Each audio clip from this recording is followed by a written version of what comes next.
Tienes 15 minutos, gritó mi esposo. Mi familia tiene hambre. Y entonces su mano me cruzó la cara.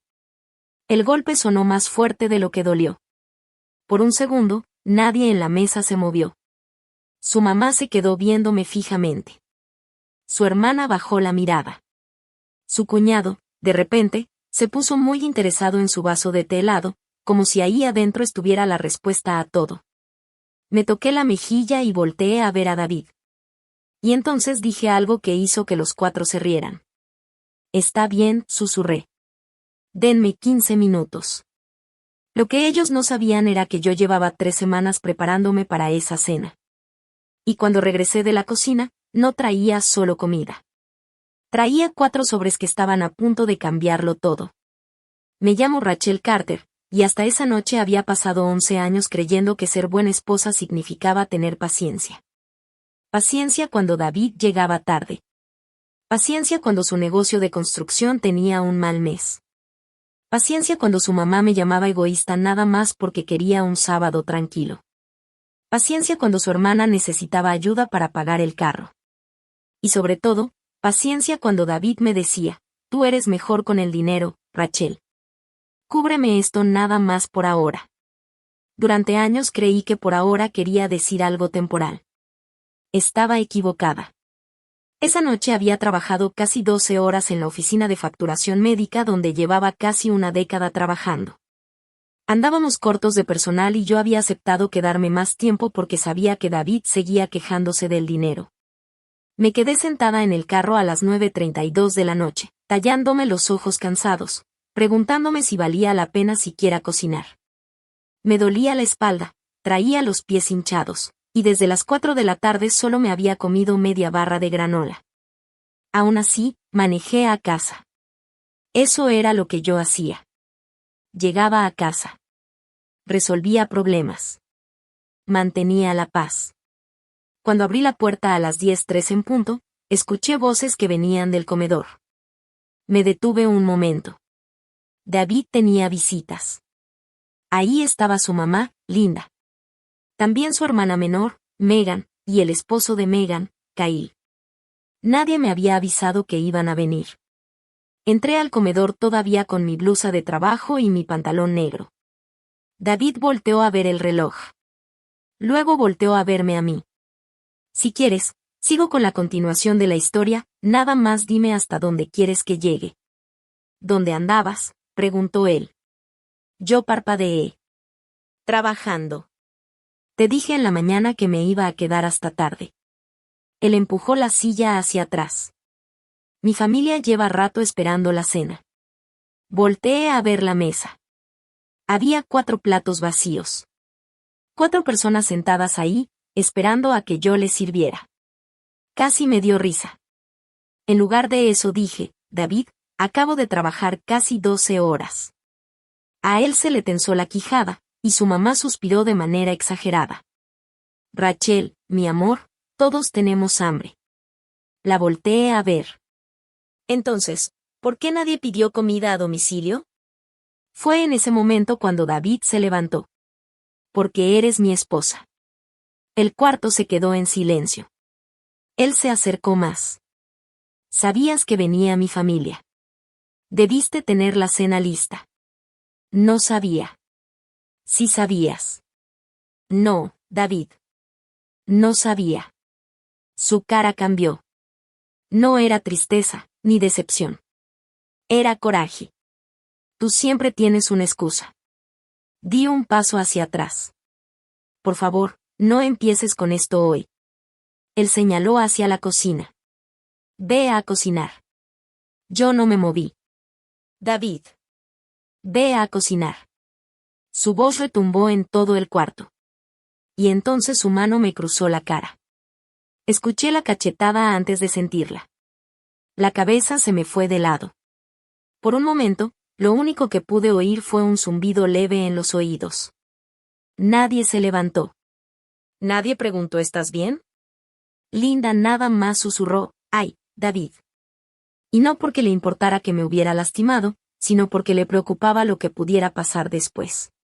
Volteé a ver a cada uno de ellos, y algo dentro de mí se quedó extrañamente en calma. Ya me había imaginado ese momento muchas veces sin darme cuenta. No la cachetada, sino la claridad que vino después. Ahí entendí que no estaba nada más en un matrimonio difícil. Estaba atrapada dentro de un sistema que dependía de que yo me quedara callada. Miré a David directamente y le dije, dame 15 minutos. Él sonrió con burla. Por fin. Entré a la cocina y cerré la puerta detrás de mí. Me temblaban las manos, pero me obligué a respirar. Sobre la barra estaba el mandado que había comprado esa misma mañana. Saqué el pollo, las verduras y las papas, y me puse a cocinar. No porque David me lo hubiera ordenado, sino porque necesitaba que esos 15 minutos fueran tranquilos. Los necesitaba. Mientras el horno se calentaba, abrí la alacena que está arriba del refrigerador. Detrás de un molde viejo para hornear había una carpeta negra pequeña. La bajé. Adentro había copias de estados de cuenta bancarios, documentos de préstamos, correos electrónicos y fotografías de papeles que yo nunca había firmado. Llevaba 3 semanas juntando todo eso en silencio. Al principio pensé que David nada más era malo para el dinero. Después descubrí los retiros, luego las transferencias, y luego las firmas, mi firma. Solo que yo nunca había firmado esos documentos. Ya había hablado con un asesor financiero. Ya tenía programada una cita con un abogado. Y esa misma tarde, mientras David creía que yo estaba trabajando horas extra, había recibido un último mensaje del abogado. Rachel, la casa podría estar en riesgo. Trae todo lo que tengas. Volví a leer ese mensaje en mi mente. Luego volteé hacia el comedor. Podía escuchar a David riéndose con su familia. Se escuchaban relajados, seguros de sí mismos. No tenían ni idea de lo que yo sabía. Saqué 4 sobres de la carpeta. En el primero escribí el nombre de David. En el segundo, el de Linda. El tercero era para Megan y Kyle. El cuarto traía documentos sobre la casa. Los coloqué junto a los platos. Luego regresé a la estufa. 15 minutos después llevé la cena al comedor. David se veía contento. ¿Ves?, dijo, no era tan difícil. No dije nada. Puse la comida en la mesa y me senté. David estiró la mano para agarrar el tenedor. Yo empujé el primer sobre hacia él. Antes de que alguien coma, dije en voz baja, hay algo que tienen que leer. David miró el sobre, luego me miró a mí. ¿Qué es esto? Le sostuve la mirada. La razón por la que llegué tarde. Y por primera vez esa noche, nadie en esa mesa tenía hambre. El sobre se quedó frente a David como una advertencia que nadie se había molestado en escribir en rojo. Lo miró fijamente varios segundos y luego volteó a verme. ¿Se supone que esto es qué? Junté las manos sobre mi regazo. Ábrelo. Su mamá se movió incómoda en la silla. Rachel, sea lo que sea esto, ¿no puede esperar hasta mañana? Volteé a verla. No, Linda. No puede esperar. Era la primera vez en mi vida que la interrumpía sin disculparme después. David se dio cuenta. Su expresión se puso dura. Tomó el sobre y lo abrió de un jalón. Adentro estaban las copias de los estados de cuenta de nuestra cuenta bancaria conjunta. Hojeó la primera hoja, luego la segunda, luego la tercera. Su cara cambió por completo. ¿Qué demonios es esto? Dime tú. Volteó a ver a los demás. Megan se inclinó hacia adelante. ¿Qué es eso? David no contestó. Yo sí. Son los registros del dinero que sacaron de nuestras cuentas en los últimos 8 meses. Kyle dejó de masticar. Linda frunció el ceño. Rachel, esto es una cena familiar. No, dije en voz baja, se suponía que iba a hacerlo. Durante esas 3 semanas de investigación aprendí algo.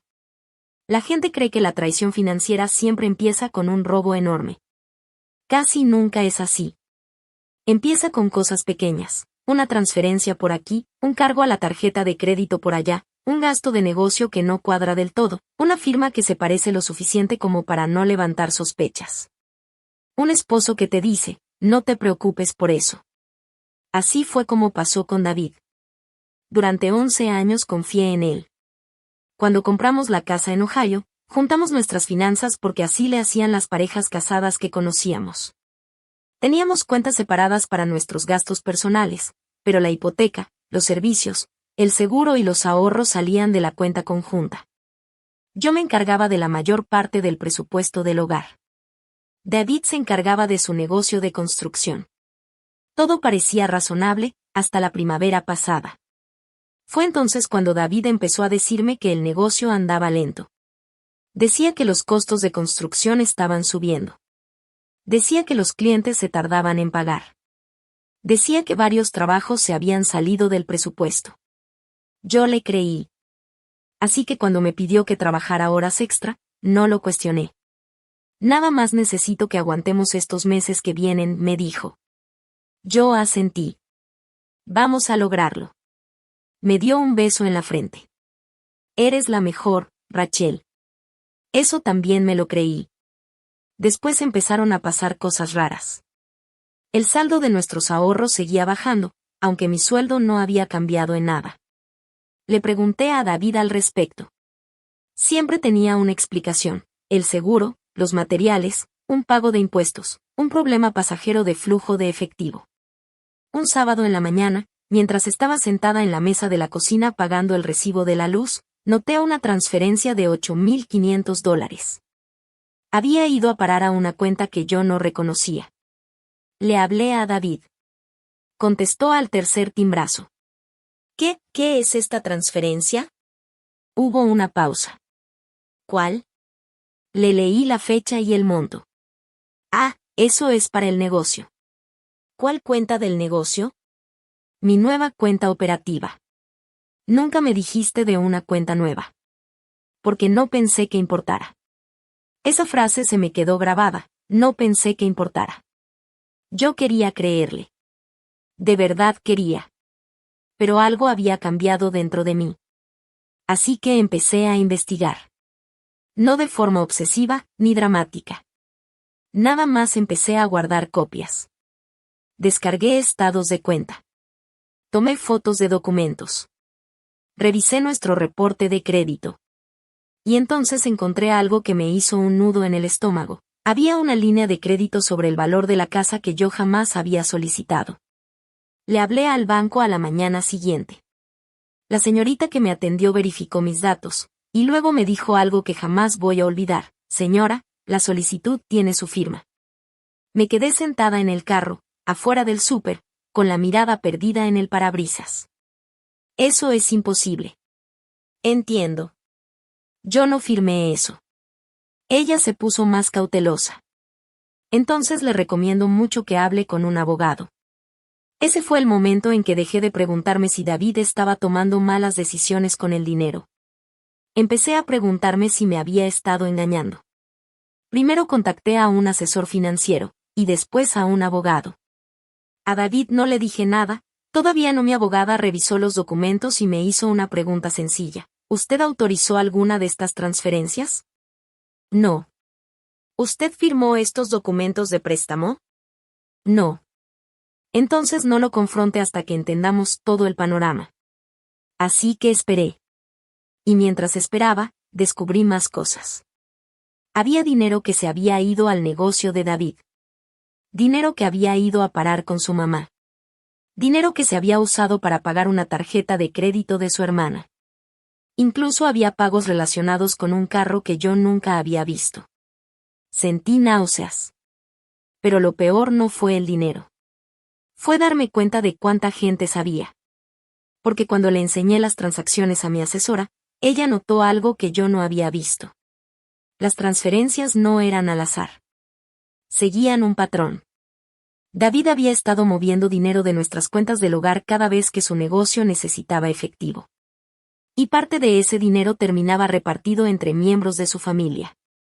Me acordé de todas esas cenas donde Linda se quejaba de sus gastos médicos. De todas esas veces que Megan decía que apenas la estaba librando. De todas esas pláticas donde David me decía que su familia la estaba pasando mal. Yo había creído que los estábamos ayudando. No los estábamos ayudando. Yo los estaba manteniendo. La última pieza llegó 3 días antes de esa cena. Mi abogada me llamó. Rachel, encontré algo más. ¿Qué? Hay documentos que sugieren que su esposo pudo haber usado su información financiera como parte del financiamiento de su negocio. Cerré los ojos. ¿Puede perder la casa? Es complicado. Pero necesita protegerse de inmediato. Hice la pregunta que había estado evitando. ¿Qué pasa si lo dejo? Hubo silencio. Después me dijo, tiene que tomar decisiones pensando en su seguridad y en sus intereses legales, no en las promesas de él. Esa tarde abrí una cuenta de banco a mi nombre. Cambié todas mis contraseñas. Guardé copias de cada documento importante. Y anoté cada transacción sospechosa que encontré. No porque quisiera venganza, sino porque necesitaba la verdad. Para cuando llegué a la casa esa noche, ya había tomado mi decisión. No iba a gritar. No lo iba a amenazar. No le iba a regresar el golpe. Nada más iba a dejar de protegerlo de las consecuencias de sus propias decisiones. Por eso, cuando David me cacheteó, no perdí el control. De una forma extraña, él había hecho lo único que ya no me dejaba seguir fingiendo. Ahora estábamos sentados en la mesa con el primer sobre entre nosotros. David por fin levantó la vista. Esto no prueba nada. Casi sonreí. No, dije, y estiré la mano hacia el segundo sobre, esto no. Lo puse frente a Linda. Pero esto tal vez sí. A ella se le fue el color de la cara. Y por primera vez vi miedo en los ojos de la mujer que se había pasado años diciéndome que yo no hacía lo suficiente por su familia. Linda se quedó mirando el sobre frente a ella como si fuera a explotar. ¿Qué es eso?, preguntó. Mantuve la voz tranquila. Deberías abrirlo. Ella volteó a ver a David. Él negó con la cabeza, casi sin que se notara. Ese movimiento tan pequeño me dijo todo lo que necesitaba saber. Linda también lo notó. Le temblaron los dedos al abrir el sobre. Adentro había copias de estados de cuenta que mostraban varias transferencias de nuestra cuenta conjunta hacia una cuenta relacionada con el negocio de David. Pero había más. Yo había resaltado 3 pagos. El primero había sido para los gastos médicos de Linda. El segundo había liquidado una tarjeta de crédito. El tercero se había transferido directamente a una cuenta a nombre de Linda. Ella se quedó viendo las hojas. No entiendo. Si entiendes, le dije. David echó la silla hacia atrás. Rachel, ya párale. Lo volteé a ver. No. Se le puso tensa la cara. Estás haciendo un show. Casi me dio risa. ¿Un show? Me toqué la mejilla con cuidado. Tú hiciste el show cuando me pegaste. Nadie dijo nada. El silencio era diferente ahora. Ya no era el silencio cómodo de la gente esperando la cena. Era el silencio de gente que se daba cuenta de que la persona a la que habían subestimado ya no estaba dispuesta a seguirles el juego. Megan estiró la mano hacia los documentos. Mamá. Linda se los quitó de un jalón. No. Megan me volteó a ver. Rachel, ¿de dónde sacaste esto de nuestro banco? David interrumpió. Anduvo hurgando en mis papeles privados del negocio. Nuestro dinero no es tu dinero privado. Se levantó. Yo no me moví. Años atrás, eso me habría dado miedo. Esa noche, no. Tal vez porque por fin entendí algo sobre el miedo. Se vuelve más chiquito cuando dejas de negociar con él. David señaló hacia el pasillo. Sube. Lo volteé a ver. No. Abrió la boca, y luego la cerró. No estaba acostumbrado a escuchar esa palabra de mi boca. Tomé otro sobre. Este es para Megan y Kyle. Megan negó con la cabeza de inmediato. No, yo no quiero nada. Deberías. Lo deslicé por la mesa. Ella dudó antes de abrirlo. Adentro había copias de pagos hechos desde la cuenta del negocio de David hacia la tarjeta de crédito de ellos. Megan volteó a ver a Kyle. Kyle bajó la mirada. ¿Cuánto?, pregunté. Ninguno de los dos contestó. Yo sí. $14,600. Linda se tapó la boca. A Megan se le llenaron los ojos de lágrimas. David nos dijo que era un préstamo del negocio. Volteé a ver a mi esposo. ¿Lo era? Se sobó la frente. Es complicado. No, dije. No lo era. Tomé la carpeta que tenía a un lado. Era dinero de nuestro hogar. La voz de David se puso defensiva. Lo iba a regresar. Llevas meses diciendo eso. Necesitaba mantener vivo el negocio. Y decidiste que yo no merecía saberlo. Me miró. No lo ibas a entender. Esa frase me dolió más de lo que esperaba. No porque fuera cruel, sino porque dejaba ver exactamente cómo me veía. Me había pasado 11 años ayudándolo a construir una vida. Pero cuando llegaban las decisiones importantes, resultaba que yo no era lo bastante inteligente como para que me incluyera. Me recargué en la silla. Tienes razón en algo. David me miró. No entiendo. Su expresión se suavizó un poco. Lo que no entiendo es cómo pudiste verme a los ojos cada mañana y mentirme. A él se le cayó la cara. Se le cayó por completo. Nadie dijo nada. Entonces Linda de repente se soltó llorando. David, ¿qué hiciste? Él volteó hacia ella. Mamá, yo nada más estaba tratando de ayudar a todos. No, dije. Estabas tratando de controlar a todos. Él dio un golpe fuerte sobre la mesa. Tú no sabes lo que es tener gente dependiendo de ti. Lo miré fijamente. Sé exactamente lo que es eso. Volteé a ver a todos en la mesa. Yo he sido la persona de la que todos dependen. El cuarto se quedó en silencio otra vez. Les conté de las horas extra, de las cuentas, de la hipoteca, de cada vez que había pospuesto algo que yo necesitaba porque alguien más necesitaba el dinero primero.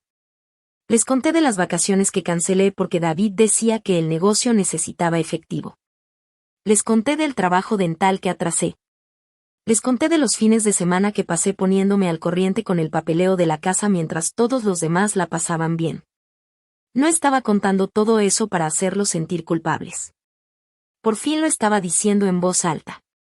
David volteó la mirada hacia otro lado. Su mamá se limpió los ojos. Megan susurró, yo no sabía. Lo sé. Ella me volteó a ver. Si hubiera sabido, habrías hecho otras preguntas. Ella asintió. Esa fue la primera cosa honesta que alguien dijo en toda la noche. Entonces puse el último sobre la mesa. David se le quedó viendo. ¿Qué es eso? No contesté de inmediato. Respiré despacio. Esto es sobre la casa. Su cara cambió al instante. Estiró la mano para agarrarlo. Yo lo jalé hacia atrás. Espera.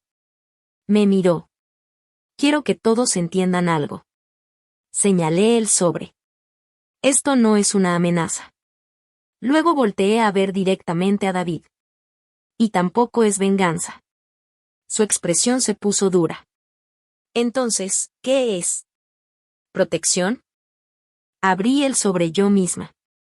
Adentro había copias de documentos de mi abogada. Había avisos sobre la deuda sospechosa. Había registros que mostraban que yo había disputado formalmente transacciones que nunca autoricé. Y había una carta explicando los pasos que se estaban tomando para proteger mi parte de la propiedad de la casa. David se quedó viendo los papeles. ¿Contrataste una abogada? Sí. ¿Cuándo? Hace 3 semanas.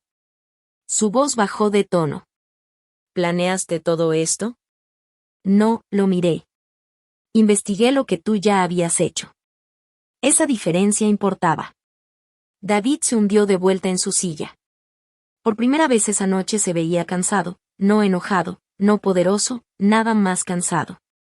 Linda susurró, Rachel, ¿está segura la casa? La volteé a ver. Por ahora. A David se le abrieron mucho los ojos. ¿Qué quiere decir eso? Quiere decir que ya no vas a poder arriesgar nuestro hogar. Tomó los documentos. Le temblaban las manos. Lo vi leer. Entonces se detuvo en una página. Se le fue el color de la cara. ¿Qué? Pregunté. Me miró. ¿De verdad metiste esto? Sí.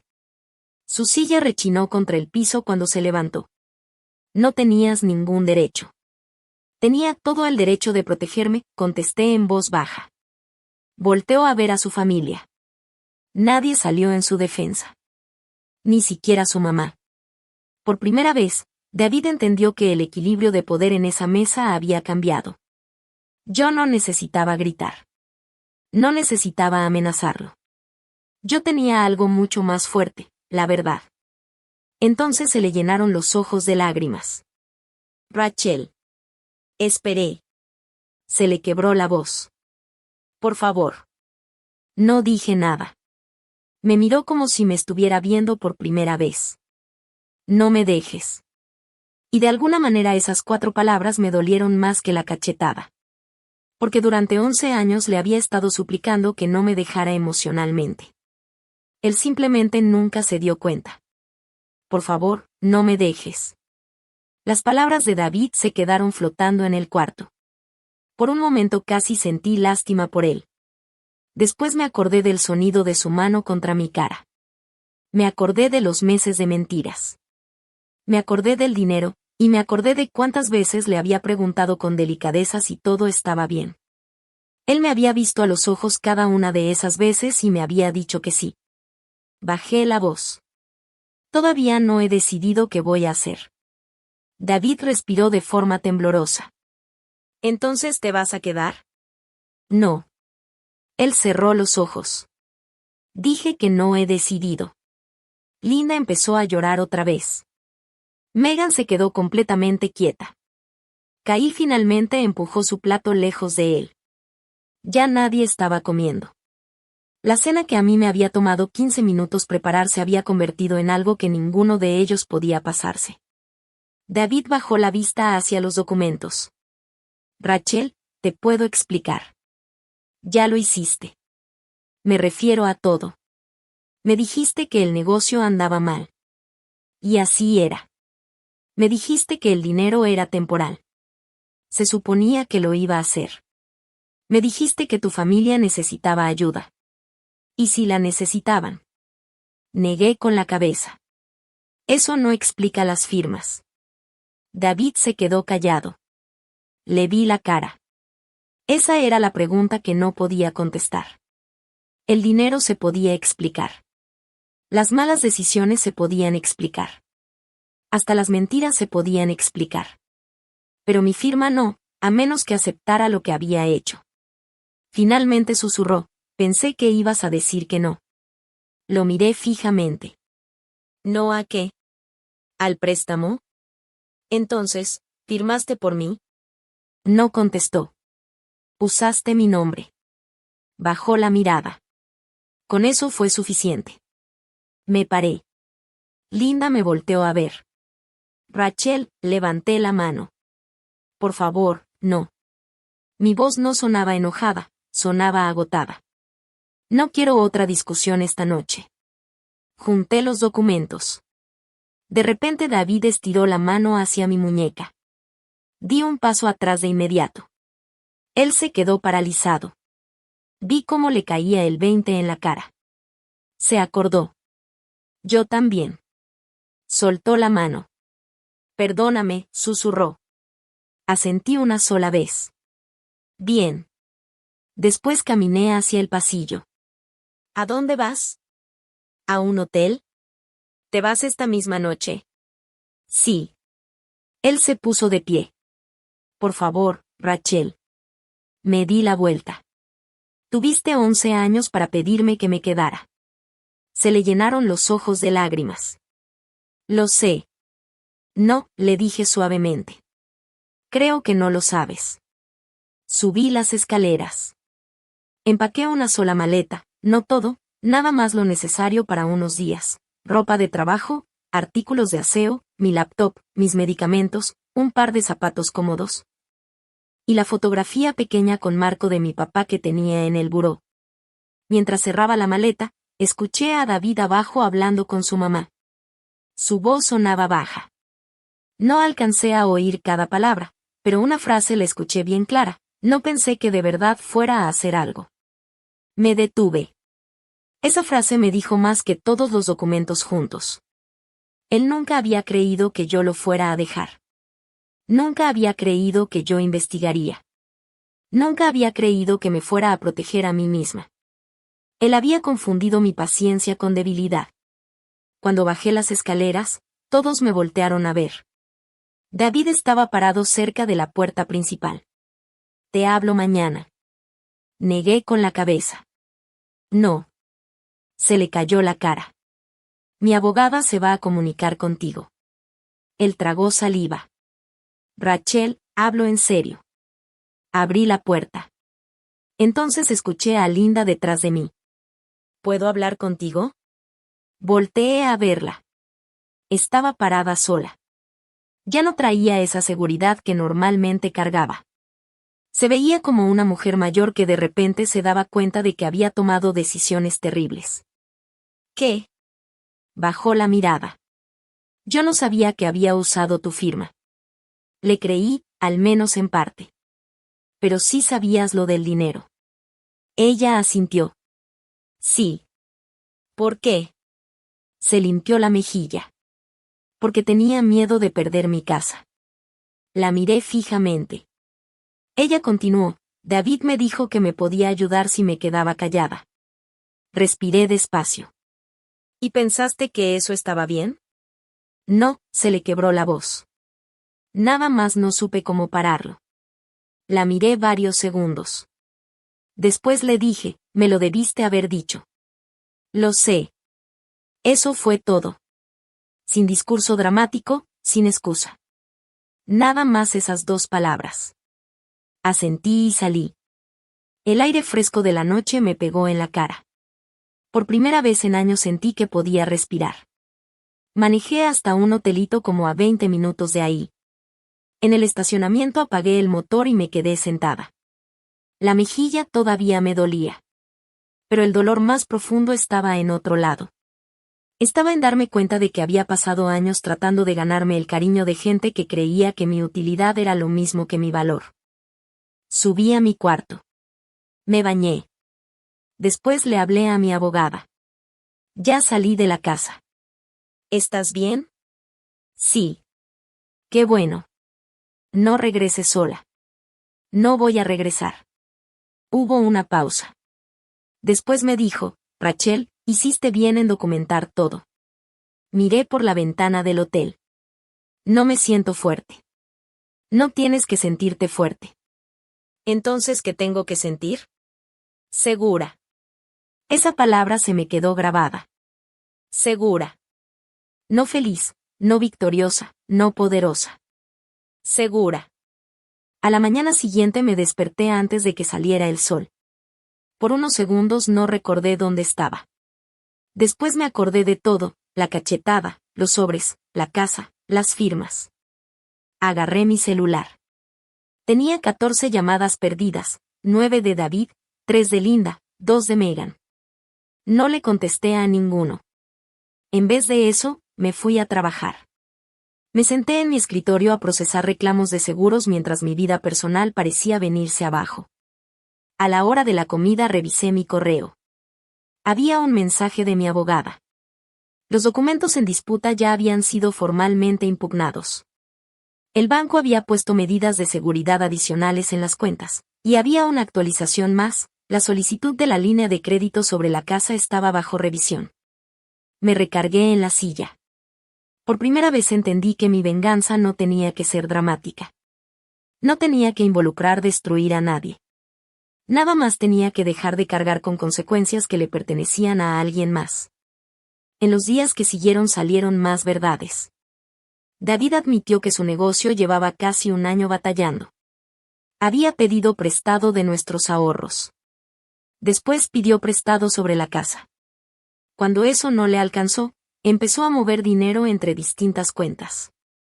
Se decía a sí mismo que iba a arreglar todo después del siguiente contrato grande, y luego después del que seguía, y luego después de otro más.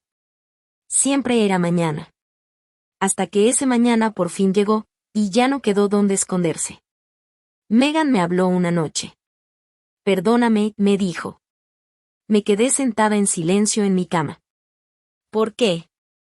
Por dejar que David te hiciera sentir que nos debías algo. Cerré los ojos. Gracias por decir eso. Ella se puso a llorar. No sabía todo. Lo sé, pero sabías lo suficiente. Esa frase importaba, porque la responsabilidad no siempre empieza con saberlo todo. A veces empieza con aceptar que sabías lo suficiente como para haber hecho preguntas. Una semana después, David me mandó un mensaje. No era una disculpa, ni una exigencia, nada más 3 palabras. Ya entendí todo. No le contesté. Todavía no. Porque entender era fácil. Cambiar era más difícil, y yo ya había pasado demasiados años aceptando promesas cuando lo que en verdad necesitaba eran pruebas. En las siguientes semanas aprendí algo que nunca había entendido sobre dejar una relación rota. Lo más difícil no era irse. Era resistir la tentación de regresar corriendo nada más porque la otra persona por fin se sentía arrepentida. David había pasado años haciéndome creer que sus problemas eran míos para resolver. Ahora que yo había dejado de resolvérselos, de repente parecía entender que tan grave era todo. Pero entender las consecuencias no era lo mismo que cambiar. Me quedé en el hotel 4 noches. Después me mudé a un departamentito amueblado cerca de mi trabajo. No era bonito. La cocina apenas alcanzaba para 2 personas. La ventana de la recámara daba hacia un edificio de ladrillo. El sillón tenía una manchita en uno de los cojines que probablemente ya traía desde antes. Pero cuando metí la llave esa primera noche, sentí algo que no había sentido en años. Era tranquilidad. No el silencio incómodo de una casa donde la gente anda enojada. Tranquilidad de verdad. De esa en la que puedes escuchar tus propios pensamientos. Dejé la maleta en el piso y me senté en el suelo.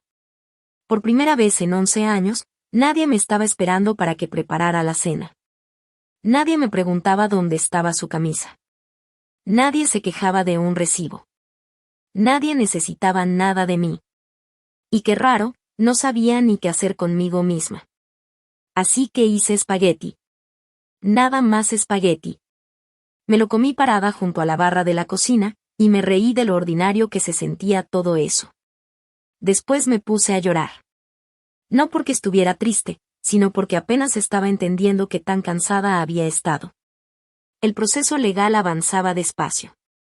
Hubo llamadas con el banco, juntas con mi abogada, documentos que revisar, preguntas que jamás pensé que iba a tener que contestar sobre mi propio matrimonio. Guardé cada papel, cada correo, cada estado de cuenta, cada mensaje de David. Mi abogada me recordaba una y otra vez que no tomara decisiones movida por las emociones mientras se resolvían los asuntos del dinero. Se lo agradecí, porque David se estaba esforzando muchísimo en convencerme de que todo podía volver a la normalidad. Una noche me mandó un mensaje larguísimo. Dijo que lo sentía. Dijo que me amaba. Dijo que la cachetada había sido el peor error de su vida. Dijo que no se imaginaba perderme. Lo leí 2 veces. Después dejé el celular a un lado. 6 meses antes le habría contestado de inmediato. Le habría dicho que no se preocupara. Le habría dicho que todo lo podíamos arreglar. Pero esta vez esperé. Poco después llegó otro mensaje: haré lo que sea. Esa frase se me hizo conocida. La gente dice lo que sea cuando se da cuenta de que está a punto de perder algo. Lo que de verdad importa es lo que hacen después. David con el tiempo empezó terapia. Luego se metió a un programa de manejo de la ira. También se reunió con un contador para desenredar las finanzas del negocio. Yo no le pedí que hiciera nada de eso, y eso fue justo lo que me importó. Porque si yo tenía que obligarlo a cambiar, entonces no estaba cambiando de verdad, nada más estaba actuando. Su negocio se vino abajo. Varios clientes dejaron de trabajar con él cuando sus problemas de dinero se hicieron públicos. Tuvo que vender la troca nueva que había comprado mientras me decía que no nos alcanzaba ni para los gastos básicos de la casa. Achicó su oficina. Dejó de pedirle dinero prestado a la familia. Por primera vez, David tuvo que vivir con lo que en realidad ganaba. Su mamá también dejó de hablarme para pedir dinero. Esa fue una de las partes más raras. Durante años, Linda me había llamado cada vez que algo salía mal. Ahora había puro silencio. Hasta que un domingo en la tarde me llamó. Casi no le contesto. Pero sí lo hice. Hola, Rachel. Sí. Ella respiró hondo. Quiero disculparme. No dije nada. Debí haberte protegido. Eso me sorprendió. Ella siguió. Yo sabía que David estaba sacando dinero de la cuenta de la casa. Cerré los ojos. ¿Cuánto sabías? No todo. Pero sí lo suficiente. Sí, se le quebró la voz, lo suficiente. Miré por la ventana. Te agradezco que lo admitas. Tenía miedo. Entiendo tener miedo. Se soltó llorando. Pero el miedo no justifica lo que hice. Asentí, aunque ella no me podía ver. No, no lo justifica. Eso era todo lo que necesitaba de ella. No excusas, ni una reconciliación dramática, nada más que se hiciera responsable. Unos días después David me preguntó si nos podíamos ver. Acepté ir por un café, lugar público, de día, yo escogí el lugar.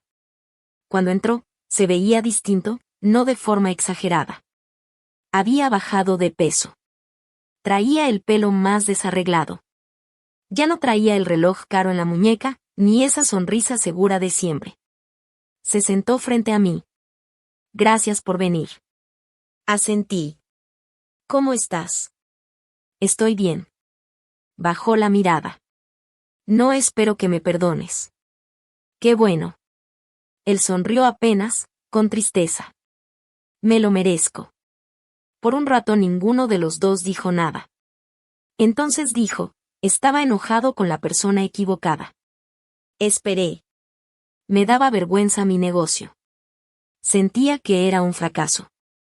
Y en lugar de aceptarlo, te hice responsable de arreglarlo a ti. Lo miré. Esa fue tu decisión. Lo sé. Y pegarme también fue tu decisión. Tragó saliva. Lo sé. No puso pretextos. Eso sí importó. Después dijo algo que no me esperaba. Empecé a vender cosas. ¿Qué cosas? Cosas que compré mientras te decía que andábamos sin dinero. Casi sonreí. Eso debió haber sido incómodo. Sí lo fue. Qué bueno. Asintió.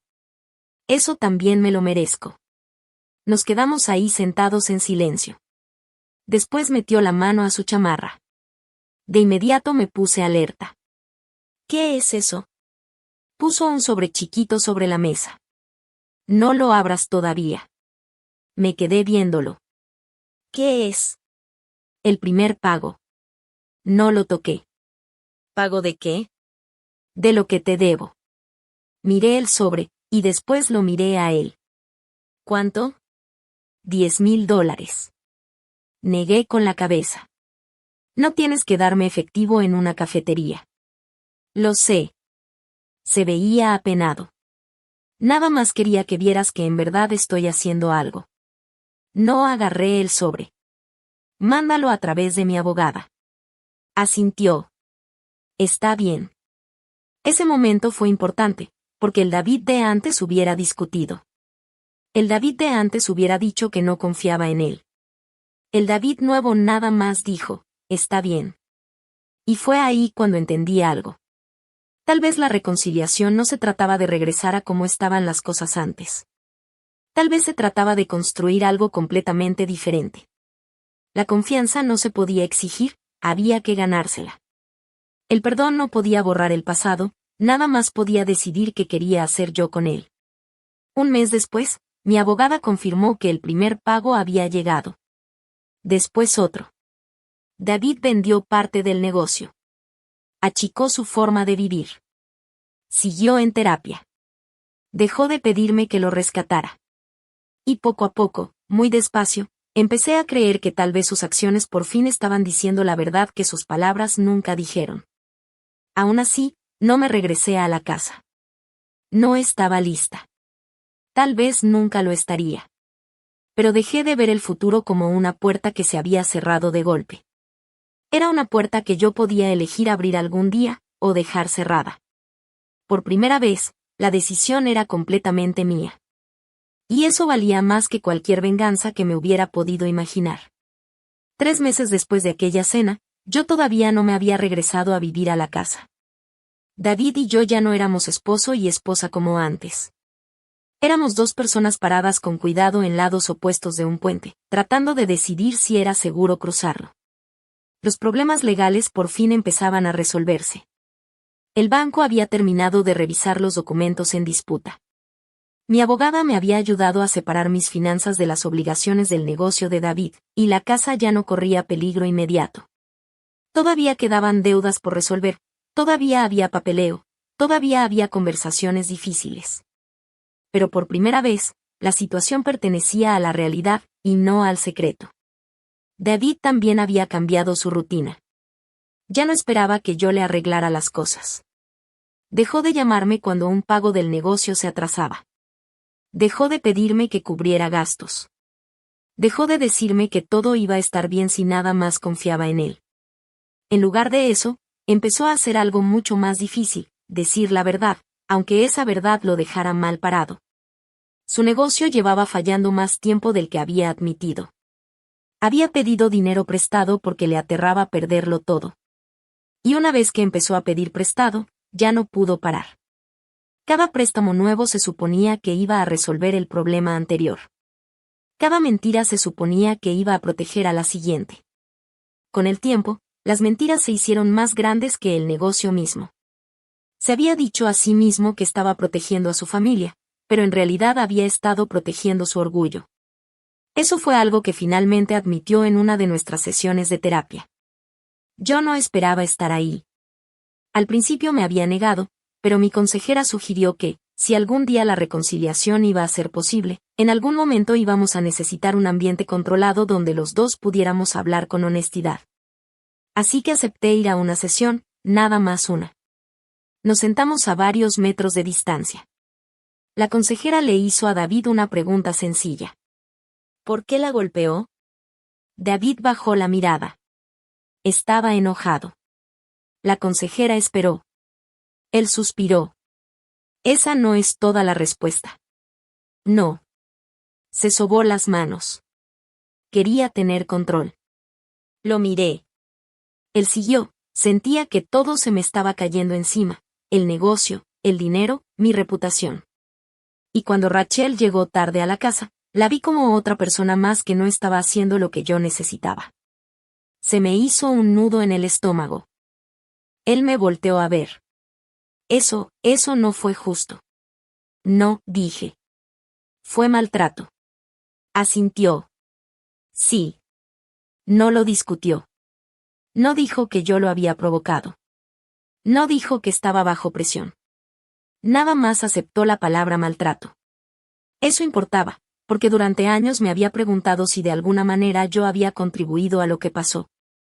Ese día, por fin dejé de cargar con la responsabilidad de la violencia de otra persona. Después de la sesión, David me preguntó si me podía acompañar hasta el carro. Le dije que sí. Afuera, la tarde estaba fría y clara. Se detuvo a varios pasos de mí. Sé que no merezco otra oportunidad.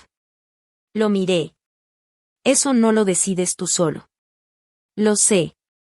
Pero si algún día quieres darme una, tienes que entender algo. ¿Qué? No quiero de vuelta el matrimonio de antes. Él asintió. El matrimonio de antes no era sano. No. Miré hacia el estacionamiento. No quiero promesas. No quiero gestos grandiosos. No quiero flores cada viernes. Él sonrió apenas. Está bien. Quiero honestidad. Puedo hacer eso. Y respeto. Lo sé. Y si alguna vez me vuelves a levantar la mano, ya no va a haber conversación después. Su cara se puso seria. Entiendo. Le creí que había entendido. Si de verdad iba a vivir conforme a eso, era algo que nada más el tiempo podía demostrar. Unas semanas después, David vendió parte de su negocio de construcción. El dinero no alcanzaba para arreglarlo todo, pero le permitió hacer un pago fuerte de lo que me debía. Mandó el dinero directamente por los canales legales correspondientes. Sin sobre, sin presentación dramática, sin esperar que yo le diera las gracias. Así fue como supe que por fin estaba empezando a entender. El dinero no era un regalo. Era responsabilidad. Por esas mismas fechas, Linda me preguntó si podía ir a cenar. Casi le dije que no. Después me di cuenta de que ya no le tenía miedo. Así que fui. Había hecho carne guisada, la misma que antes me criticaba por hacer, porque según ella, las esposas de verdad no necesitan recetas. Esa noche puso un plato frente a mí. Luego se sentó. Se veía incómoda. Te debo una disculpa. Asentí. Sí. Respiró hondo. Te traté como si tú fueras la responsable de que todos estuvieran cómodos. La miré. Así fue. Pensé que como eras fuerte, lo podías aguantar. Sonreí con tristeza.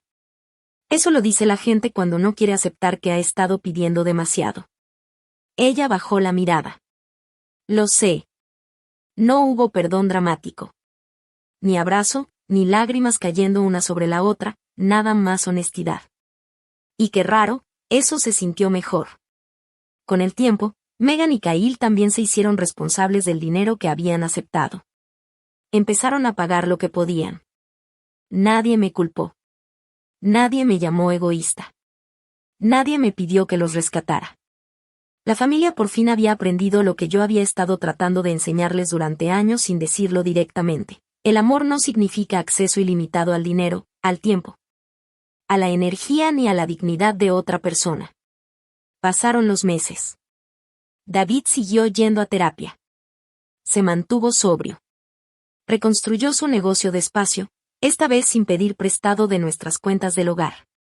Y se volvió más paciente. No perfecto, pero distinto. Un sábado en la tarde me llamó. Terminé de arreglar el porche de atrás. Me reí. Arreglaste algo sin pedirme que te lo pagara. Lo sé. Es un avance.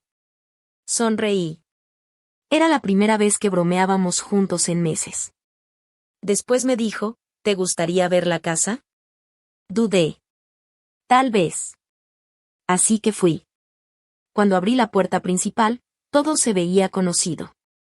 El mismo pasillo, la misma sala, la misma cocina, pero yo era distinta. Entré al comedor. La mesa seguía ahí. La misma mesa donde David me había ordenado que cocinara, la misma mesa donde yo había puesto esos sobres, la misma mesa donde nuestro matrimonio por fin había tenido que enfrentar la verdad. David estaba parado junto a ella. Casi la tiro. ¿Por qué? Trae demasiados recuerdos. Toqué el respaldo de una silla. Tal vez los recuerdos no siempre están hechos para borrarse. Él me miró. ¿Entonces para qué sirven? Para recordarnos que no repetir. Asintió. Después me hizo la pregunta que llevaba meses esperando. ¿Crees que podamos intentarlo otra vez? Respiré despacio. No sé. Se le notó la decepción, pero no lo discutió. Continué, pero sé que no te odio. Su mirada se suavizó. Y sé que estoy dispuesta a ver en quién te conviertes. Él asintió. Con eso me basta. No nos besamos. No nos prometimos nada para siempre. Nada más nos quedamos ahí parados en el comedor, y por primera vez ese cuarto ya no se sentía como el lugar donde me habían humillado. Se sentía como el lugar donde por fin se había dicho la verdad. Unas semanas después, David me preguntó qué quería cenar. Lo volteé a ver y sonreí. Algo sencillo. ¿Pizza? Perfecto. Se rió. Y ahí entendí que tal vez el final más poderoso no era ver sufrir a alguien. Era llegar al punto en el que el sufrimiento de esa persona ya no era necesario para que yo me sintiera completa. Mi venganza nunca se trató de destruir a David. Se trató de recuperar las partes de mí misma que había entregado, mi voz, mi seguridad, mi independencia económica, mis límites, y mi manera de entender cómo debería verse el amor de verdad.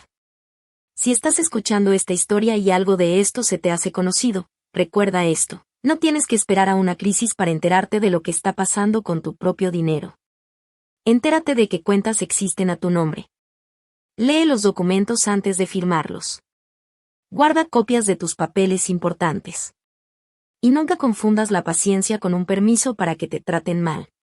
El perdón puede ser poderoso, pero perdonar no significa olvidar. La reconciliación puede ser hermosa, pero tiene que estar construida sobre responsabilidad, seguridad y un cambio constante. Y a veces la mejor venganza es nada más volverte lo suficientemente fuerte como para decir, esto se acaba conmigo. Si esta historia te tocó algo por dentro, tómate un momento para pensar en la gente de tu vida que de verdad merece tu amor, y en los límites que merecen tu protección. Si crees que alguien más necesita escuchar este mensaje hoy, comparte esta historia con esa persona. Y si te gustan las historias sobre la resiliencia, la dignidad, las segundas oportunidades y encontrar fuerza después de una traición, considera suscribirte. Porque a veces la justicia no llega con un portazo ni con una victoria dramática. A veces llega en silencio, con el valor de elegirte a ti mismo.